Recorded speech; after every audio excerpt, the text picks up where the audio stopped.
Greetings, this is Rosalind Parks with National Network View News. On tonight's show, weekly NNV contributor Brian E. Muhammad provides insight on the recent social upheaval in South Africa, resulting in over 100 deaths, injuries, thousands of arrests, and millions of dollars in property damage. The founder of Heal Thy Life Center, Sister Maryam K. Muhammad, will share how her spiritual life coaching is addressing the overall health condition of women and girls through hands-on workshops, health seminars, lectures, and retreats. Later in the show, an interview with poet, artist, social activist, and podcaster Ankhet Rumi will shine light on her art, transcendental poetry of existence, and social justice. Before we get into the top news, let's do a recap of the current events we've recently covered. My guest, Sister Sherry Muhammad, founder and director of Asiatic Minds Online School, and Kadira Muhammad, family lore instructor, shared information about Asiatic Minds history, social studies, and family lore classes, and the importance of students exploring their own family history. Now, Sister Sherry, on your last appearance on our show, you spoke briefly about what inspired you to launch Asiatic Minds Online School. Can you expound more on that and tell us about your background and how it evolved into online education? Yes, ma'am. Thank you for the question. I believe that I did share about my children the last time that I was on the show, yes, that they are the main reason for Asiatic Minds. For me, for developing into a school. I will also add that the time that we're living in now, the time that it's time to separate, that plays a major part also in Asiatic Minds being an online school, because we have to do everything that we can within our reach in order to help our people have the opportunity to separate from this enemy school system, which has totally cut us off from our roots. Weekly contributor Dr. Akili Muhammad discussed the latest news in the COVID-19 pandemic and the best way to produce an adequate immune system to increase confidence in surviving this pandemic. What do you say to those who are focused on going places now that the world, quote unquote, has opened up? Let's just use a common thing, young man in jail. And then he starts to get an idea, okay, I'm going to be free. And they let him out of his cell. He gets to the place where they give him his personal belongings back. And he's getting ready to walk out the door. And then somebody pulls him back and say, we got another charge of putting you back in jail. To me, that's what a lot of people are experiencing right now. They thought, because they were pushed with this propaganda that vaccine was going to change everything and make everything better, and that the world was going to get back to the way it was supposed to be because of vaccinations. And I personally have seen many people complain that they were bullied, they were tricked, and they were pressured by family members or co-workers to get the vaccine. Dr. Akili Muhammad also provided an update on the Delta variant cases that are rising across America and around the world. Now, Dr. Akili, can you explain to us what a variant is? We've heard a lot about this Delta variant in the news lately. What is a variant? Yeah, so that's a variant would be something that has changed from the original one that they find, or the initial one that they study. And I guess a good analogy would be like a person like me who doesn't necessarily have the darkest of skin, right? If I was to go out and spend a long time out in the sun, I don't recommend this, but I'm just using this analogy.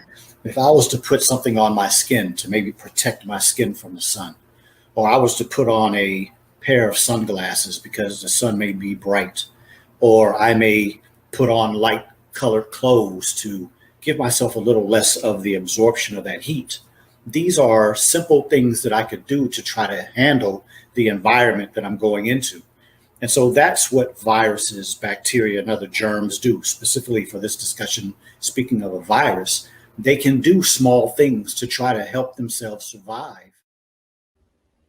NNV News anchor Willie Muhammad was joined by guest commentators Dr. Gary Clark and attorney Sadia Kareem, who discussed the recent incident involving a white woman dubbed the Victoria's Secret Karen after an altercation with a black woman apparently backfired.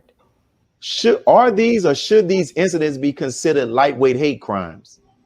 Absolutely, they should be considered lightweight. No, not lightweight, major hate crimes. Because what you're seeing is the weaponization of the white woman's tears. You know, we can go to 1921 when we dealt with the Tulsa massacre. It started with the white woman's tears. We can look at what happened to Emmett Till. It started with the white woman's tears. And so it's a psychological weapon, emotional and psychological weapon that white women use, you know, with their privileged self to make it seem as if the accuser is the one that's in the wrong and they're the victim. And what ends up happening is these white women's tears inflames the white man for him to do something and look down on the black woman or look down on the black man. And, you know, with a little bit of the backstory, the police officers have not done anything, because if you look at that video, that white woman tried to assault that sister. And then when she realized that she was being recorded, that's when she went into using her weapon. And the only weapon that she had was her tears.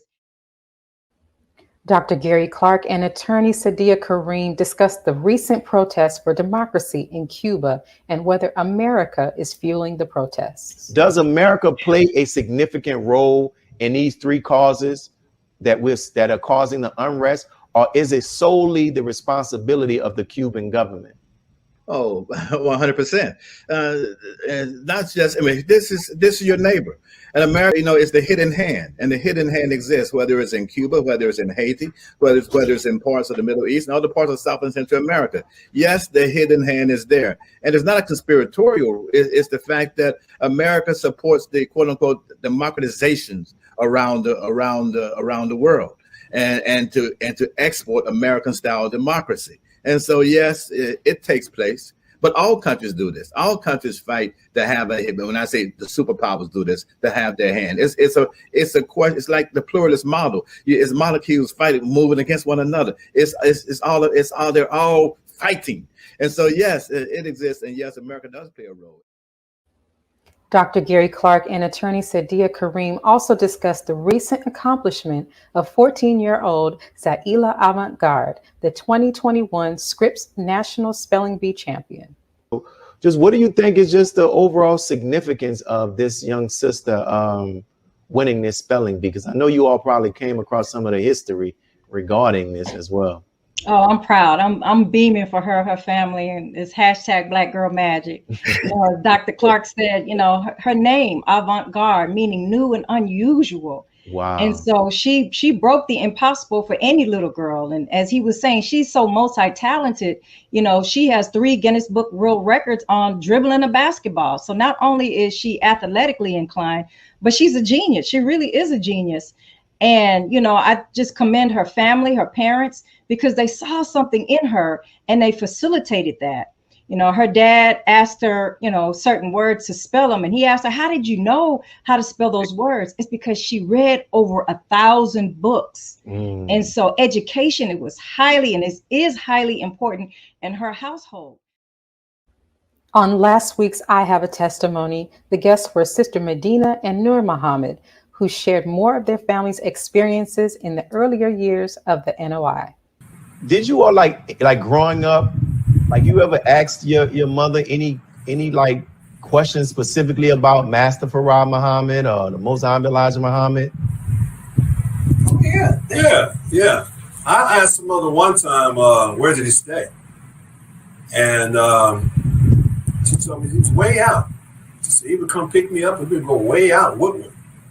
Way out somewhere, and I found out from my father he stayed in Ferndale, you know, and they went there for a picnic one time. Yeah, that's where they went there for a gathering, and they played baseball and stuff. Yeah, they often talk about their time. Ferndale was one of the locations of. There was a Caucasian brother. His name was Wali Muhammad. He was known as the walking encyclopedia. Yeah. He stayed in Ferndale. because he was one of the many who had what they considered a fine home. Last week, I sat down with attorney Sadia Kareem and Rachel D. Graham to discuss the racist rant and arrest of a white man accused of harassing his Black neighbors in Mount Laurel, New Jersey. We would like to begin this segment by simply asking each of you to share your thoughts about this incident. So the reality is, it wasn't until this video went viral until the people or the community of the neighbors got some type of justice. I was looking in the history of this particular man, and since 2017, he's literally been harassing the neighborhood. He started off with the HOA, the board, and on it was 3 Black members. One of the members had to sell her home because of the amount of harassment that this particular man forced upon her. But the fault was the police department, because there were many complaints that were filed with the police department to investigate this man before it escalated the way that it did, and they did nothing. There was a sister who there were additional charges, I believe, yesterday or today that were filed against him. Harassment, stalking. They found weapons in his home where he was shooting BB guns at the neighbors' vehicles. They found drugs in his home. I mean, just overall, he was a bad neighbor, but he was a terrorist in a particular neighborhood. Attorney Sadia Kareem and Rachel D. Graham talked about the recent tweet from Congresswoman Cori Bush stating Black people aren't free. Regarding this tweet, was the Congresswoman being racist when she made this statement? Absolutely not. She was not being racist. What she was actually doing was telling the truth.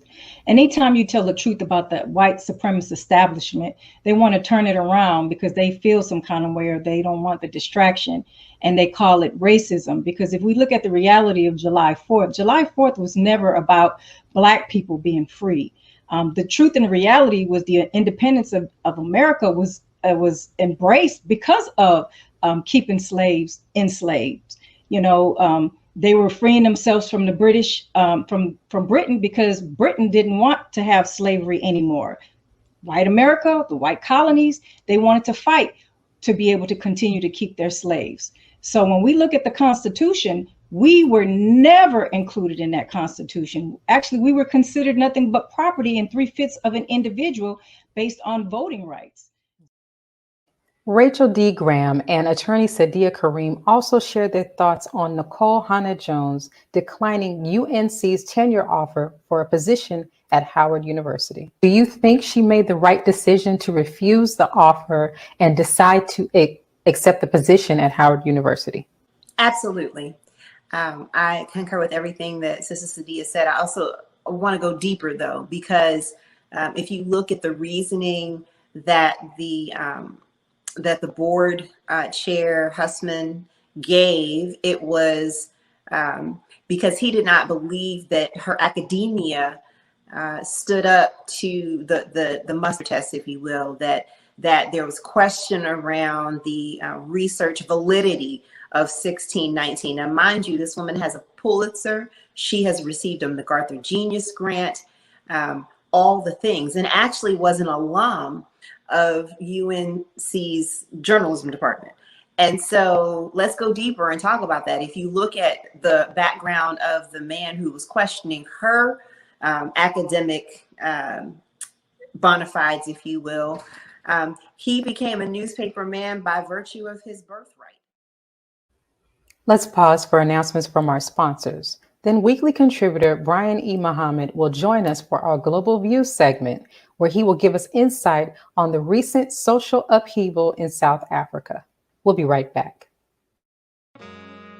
Be a part of the force that powers truth in journalism. Your support helps us to highlight solutions for a brighter tomorrow. Go to nnvnews.com/donate. Asiatic Minds, online education, helping our children to discover their God-given skills, gifts, talents, and passion that will allow them to see their greatness, as well as the greatness of our people, and upon discovering that greatness, infusing them with the desire to use it for the betterment of themselves, their families, our people, and the world. Call now 502-219-4848.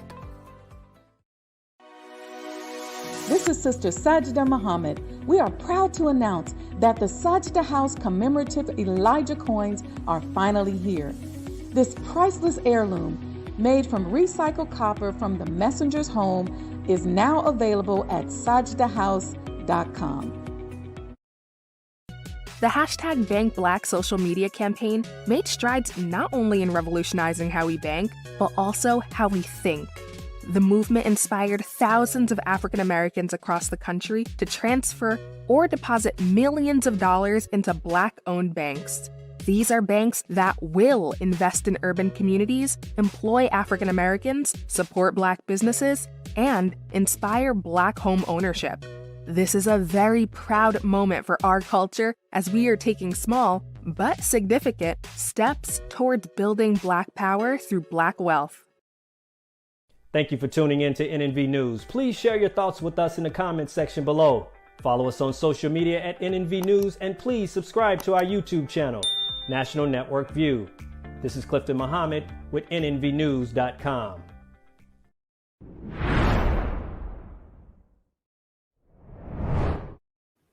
South Africa's inequality and insecurity has led to a crisis and social upheaval resulting in over 100 deaths, injuries, arrests, and millions of dollars in property and infrastructure damage. What originally started as protests over arrests and jailing of former President Jacob Zuma shifted to violence and anger over the country's dire social and economic issues.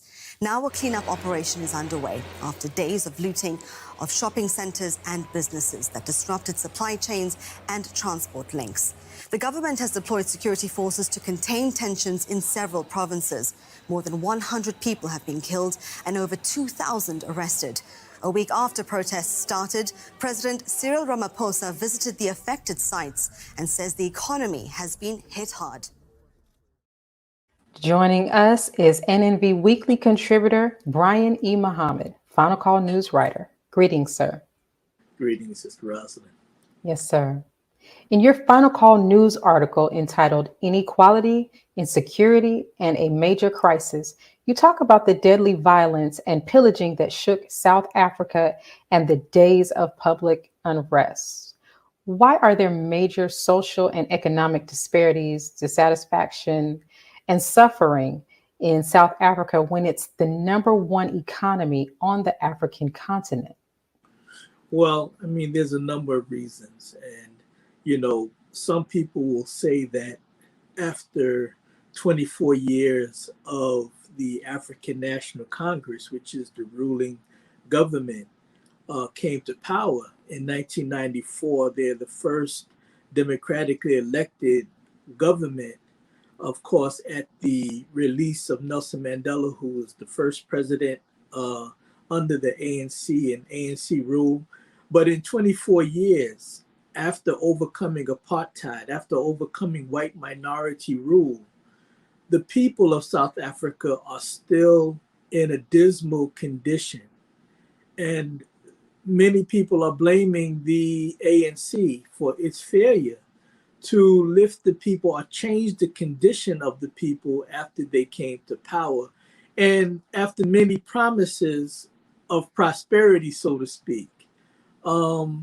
I would say also, Sister Rosalind, that we have to take a deep look at the ANC and the ability to do. The Honorable Elijah Muhammad, he said, never speak before you have the power to do. And there were many promises that was made when they came to power that just frankly never came into fruition.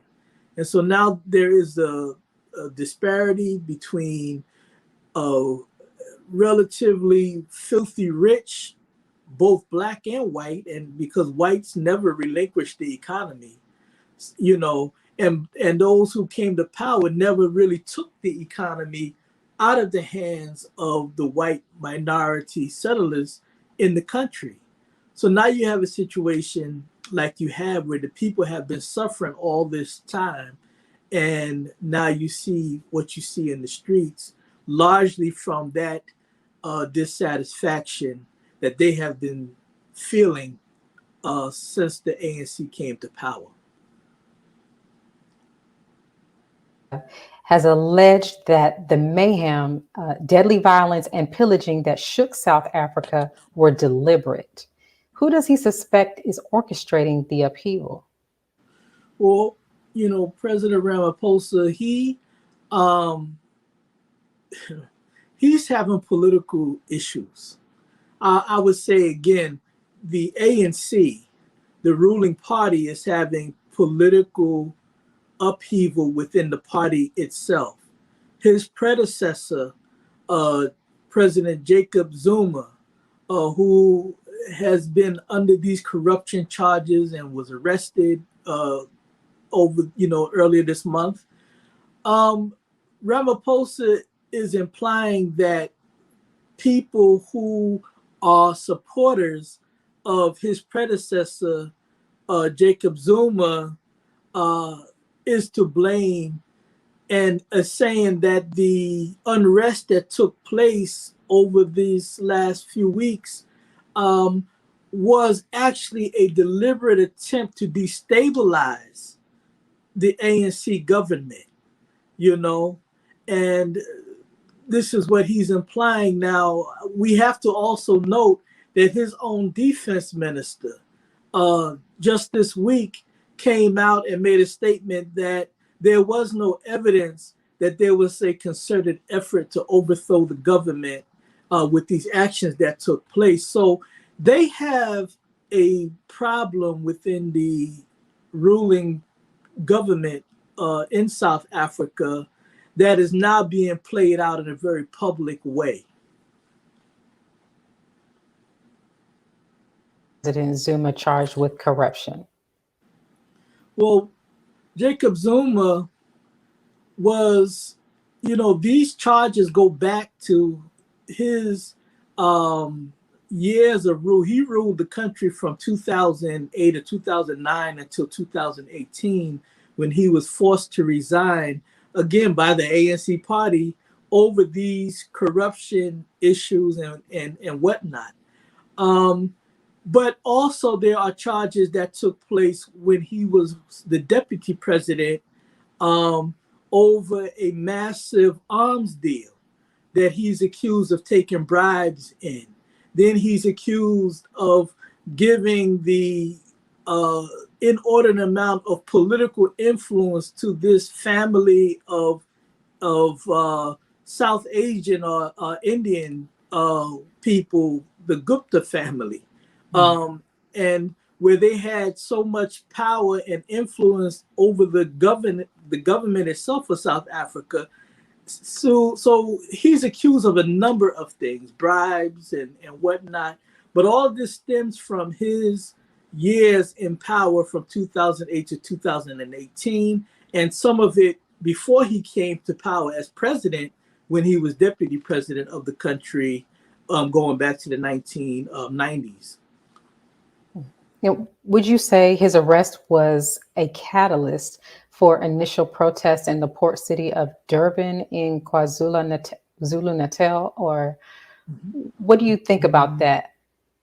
Well, I think it was. I mean, I think that everybody agrees that the initial taking to the street was the dissatisfaction or the fulfillment of a threat by those followers. These areas that you name are what you would call strongholds of Jacob Zuma. This is where he's from.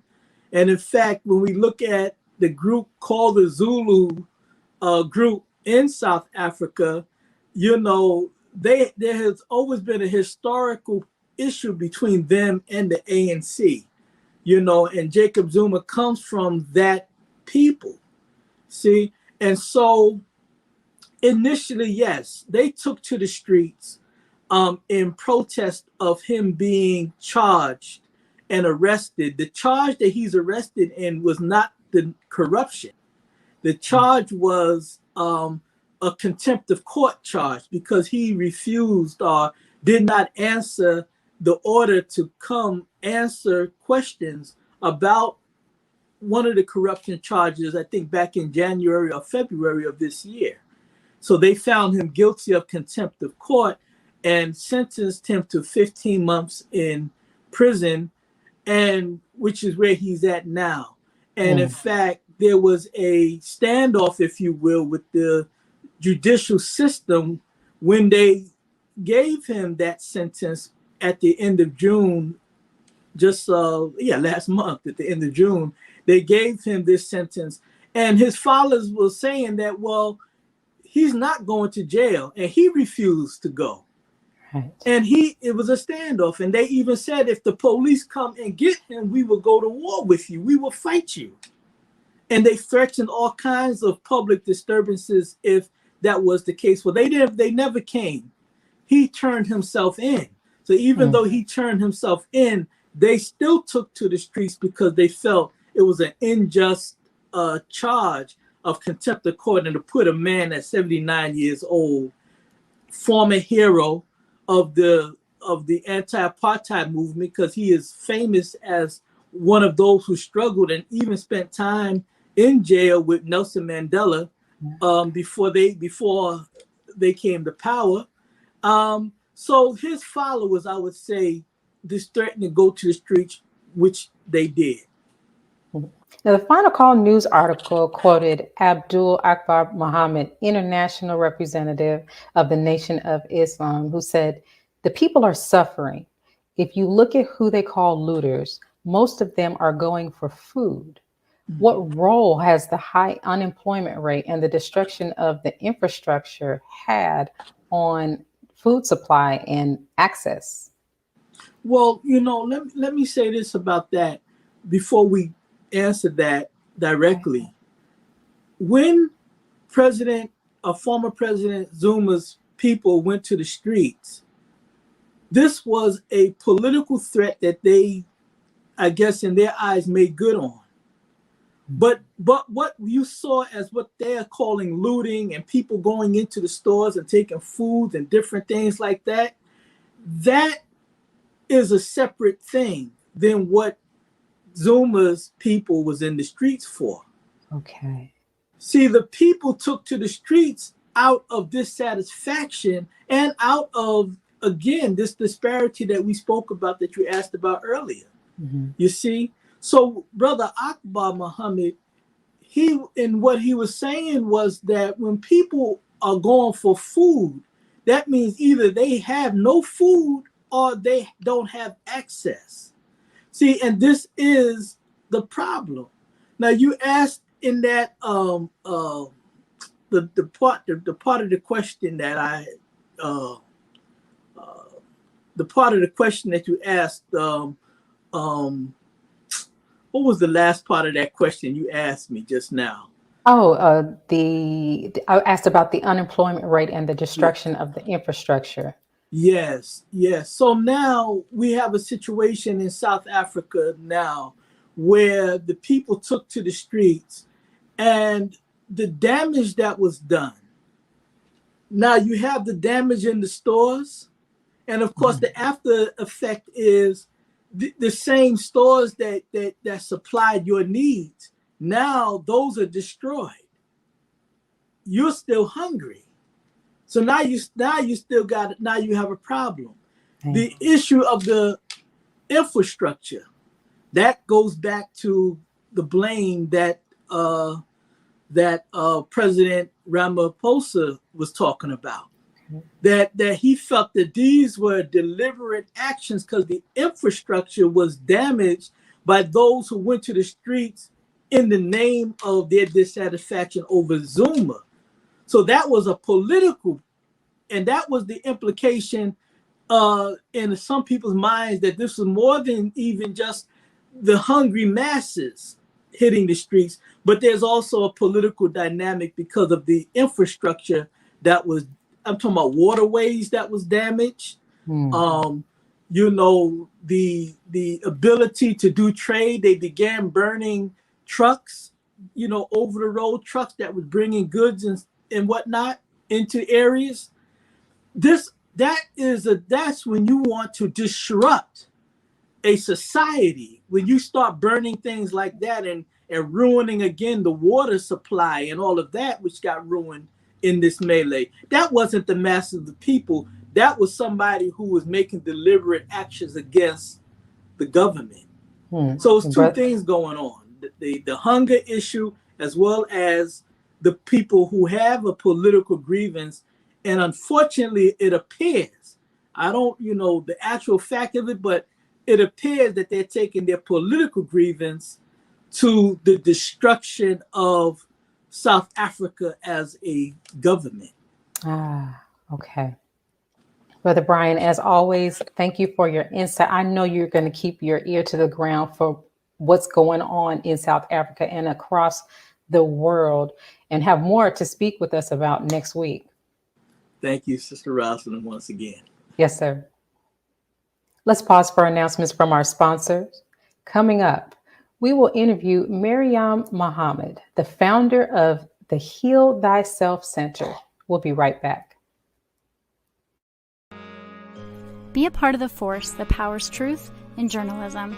Go to nnvnews.com/donate. Worldwide, 24 hours a day, 7 days a week. Download the Final Call Radio app and take us everywhere. On your phone, on your computer, on your tablet, on Instagram, Facebook, and Twitter. You can also log on to finalcall.com and click the Listen Live button, or finalcallradio.com. Final Call Radio, the official voice of the Honorable Minister Louis Farrakhan and the Nation of Islam. Please share your thoughts with us in the comment section below. Follow us on social media at NNV News, and please subscribe to our YouTube channel at National Network View. I am Anissa Muhammad with NNVnews.com.